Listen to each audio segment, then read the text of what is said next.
పత్రికా సోదరులకు నమస్కారం.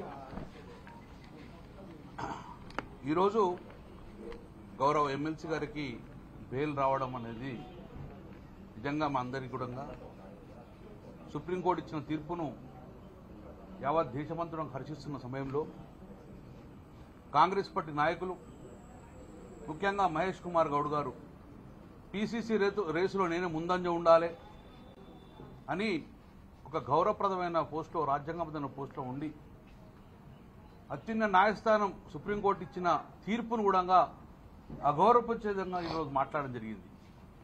ఏమన్నారు? బీజేపీ పార్టీ బీఆర్ఎస్ పార్టీ ఒకటైందని బెయిల్ రాగానే ఇదే నిదర్శనం అని చెప్పారు. మరి ఇదే కేసులో మనీష్ సిసోడియా కూడా బెయిల్ వచ్చింది. మనీష్ సిసోడియా అనే వ్యక్తి ఆ పార్టీలో ఉన్నాడు.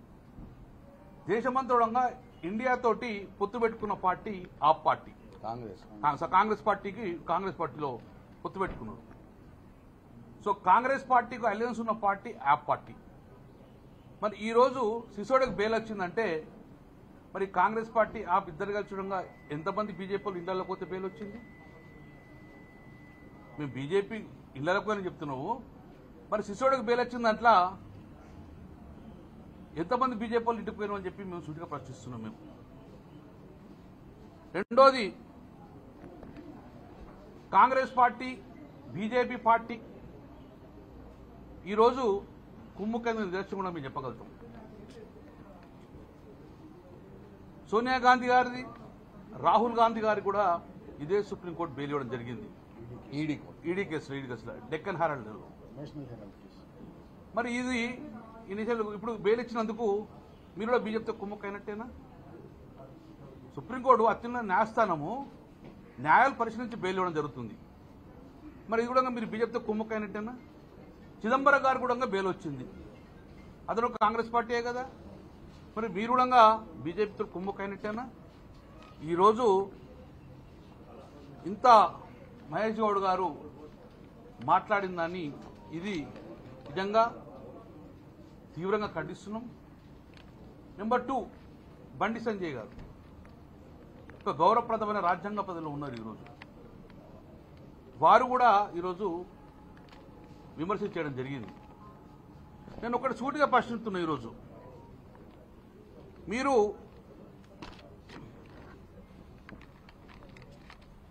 తెలంగాణలో అతిపెద్ద స్కామ్ సివిల్ సప్లై స్కామ్ అయింది. అన్ని పార్టీలు, ఈవెన్ బీజేపీ పార్టీ కూడా సివిల్ సప్లై స్కామ్ మీద ఈడీ సిబిఐని కోరింది దర్యాప్తు కోసం. బీఆర్ఎస్ పార్టీ కూడా అసెంబ్లీలో ఎండగట్టడం జరిగింది. ఇంత జరిగినా కూడా ఇదే బండి సంజయ్ మరి దాని మీద సిబిఐ ఈడీ ఎంక్వైరీ ఎందుకు కోరలేదు? అంత పెద్ద స్కామ్ 750 కోట్ల స్కామ్ అంటే కాంగ్రెస్ పార్టీ మీద కొల్లుడు అయినట్టే కదా, నిదర్శనమే కదా. రెండోది, బండి సంజయ్ గారి కాన్స్టిట్యున్సీలో అమృత్ అనే స్కీమ్ ఉన్నది, వాటర్ సప్లైకి సంబంధించింది. అది టోటల్ కూడా కేంద్ర ప్రభుత్వం సంబంధించిన స్కీమ్. అది కూడా ఈరోజు కరీంనగర్ జిల్లాలో, తెలంగాణలో చాలా ప్రాంతాలలో కూడా ఈరోజు సుజన్ రెడ్డి గారు కాంటాక్ట్ చేస్తున్నారు. సుజన్ రెడ్డి గారు రేవంత్ రెడ్డి గారు బహుమతి అవుతారు. అతను డైరెక్ట్ గా కాంటాక్ట్ చేస్తున్నంటే అమృత స్కీమ్ సెంట్రల్ స్కీమ్, దాన్ని రాష్ట్ర ముఖ్యమంత్రి గారి బంధువు చేస్తున్నంటే అది మీ కన్సైల్ ఉన్నప్పుడు ఇంత కూడా దాని ఒక కామెంట్ చేయాలంటే మీరిద్దరు కొల్లుడు అయినట్టుగా క్లియర్గా. ఈరోజు క్లియర్గా కొల్లుడైంది బీజేపీ పార్టీ మరియు కాంగ్రెస్ పార్టీ తెలంగాణలో. దానికి బెయిలు రావడం అనేది వీళ్ళకి కొంత అక్కసు ఎదుగుతున్నారు.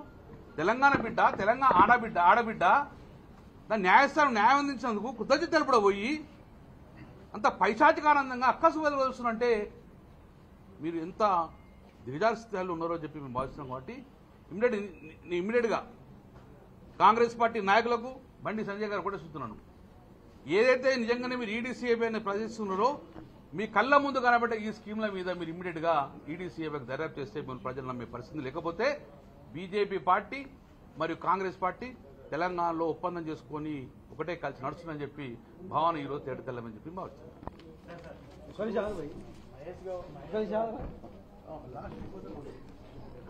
మీడియా మిత్రులందరికీ